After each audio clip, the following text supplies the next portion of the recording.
So, I did a kind of dragonish, monsterish face a couple of months ago. The problem was that the video got damaged, so I have to redo it. But since that time, I've taken more classes, which you should always do, or just read books or look online and get ideas from everything. So I'm going to show you guys another cool kind of face monster dragon that I've picked up along the way, and hopefully you can follow along and use it in your day-to-day face painting, because it is requested by boys.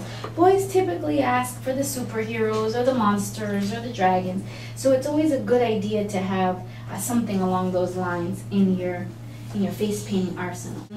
With kind of like a lime green. Yeah, there's a lime green. I love the lime green, and I'll do the accents in like a darker green. But so all I'm gonna do is start off on top of the eyebrows and use the flat end of my sponge to create almost like the ears. And I dip down in the middle of the forehead, and again go up over the eyebrows. Use those as kind of like your points. And now I'm just going to come around the face and fill it in. And occasionally you'll need to reload your sponge, because this sponge is getting a little dry, which I'm going to do now. Which is important to know when, so that you don't get those streak marks.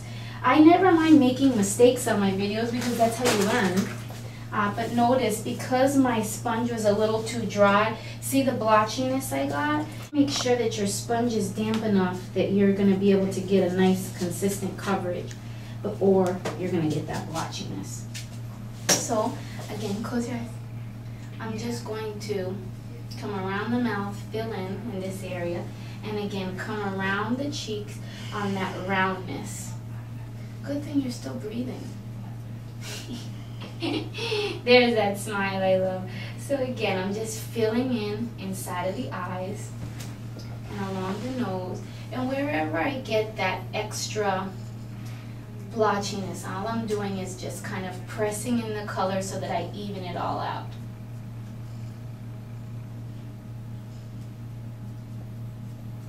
And again, I'm just going to come right underneath the mouth area, almost in like a V.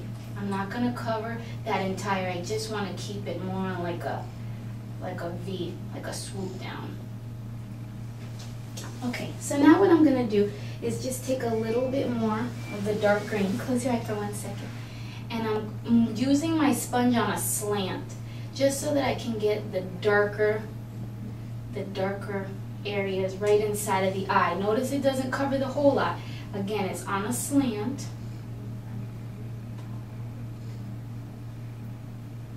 And then I'm just going to brush up a little bit darker green along the edges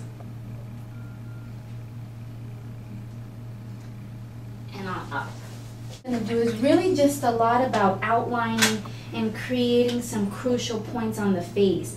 Now, I am not the Wolf Brothers, even though I wish I did paint like them. Nick and Brian are probably the most awesome, scary face, monster face painters I've ever met.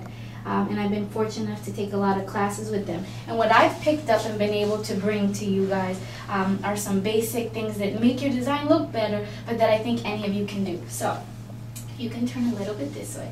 So I'm going to start in the ears by just making almost like A's without the line in the middle.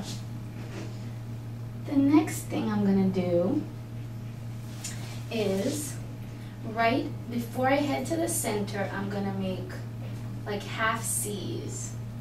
And what those are for my horns to come out. And I'm going to make a smaller one next to it. Now I'm going to just create like a jagged line to connect them. And again, when I'm outlining this face, I use a combination of thick and thin lines. Notice I went from thin to thick, and it's not necessarily a perfect straight line. It's more of like a jagged, rough line. Now, if you have all the time in the world to blend these out and shade them out, hey, I say go for it. I wish that YouTube would let me upload longer videos, but they don't. But if you wanted to, you could always go in on the edges and just blend a little bit more black in there, and that would give it that kind of more worn effect. But for all intents and purposes and speeding up our designs today, I'm just going to show you this way. Now, the next thing I'm going to do, and this part is important, in order to create that angry eye, of course I added a little bit more green in there, just a darker green to make it deeper. Close your eye for 1 second. What I'm going to do is I'm also going to go in there with my black, and I made a big half circle. Now I want you can either use your chisel brush, which is that perfect size to go in there, and just blend it out so that it's not so strong. And I'm just using a very lightly damp chisel brush, just to give, so you don't have that hard line, so that I blended it out. The next thing is, from this kind of oval, I'm going to bring it up and bring it out and around, so that I get that kind of angry eye you'll see when he opens. And then I'm just going to create a series of wear lines right underneath it. So open up your eye. So it gives him more of that angry eye. You get that kind of angry brow in this area.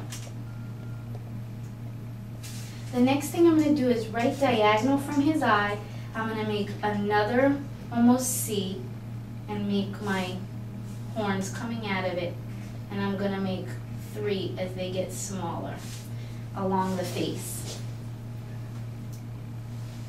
Again, I'm going to just outline this and bring it into the corner of the mouth, and then I'm going to come down below the jaw. Curve of the face, and then I'm going to just bring it down below here. Again, diagonal from the eye, I'm going to create three horns coming downward. So I start here, C, smaller, smaller. And when you create that C, it appears as if they're coming out of there. It's 3D. So again, close your eye for 1 second. I'm going to make that oval eye. And then I'm going to create 1, 2, and create these wear lines. And you want to get those lines as thin as possible. You don't want to get them too thick, because then it doesn't look like wear lines. And you can add them as necessary. Now the next thing I'm going to do is start from underneath the nose, come down to the top lip, and from the corner, I lay my brush down, lift up, and finish on the nose. See, I lay my brush down, lift up wide, and finish on the nose. I'm going to fill in this area, his bottom lip with black. You have black lipstick, Josh? That's dangerous. Just kidding. So I'm going to fill that in with black, and I'm going to fill in the top with some teeth. And then make a tooth at the bottom. So again, 2 teeth and the bottom. So again, I'm just going to fill in his horns with white.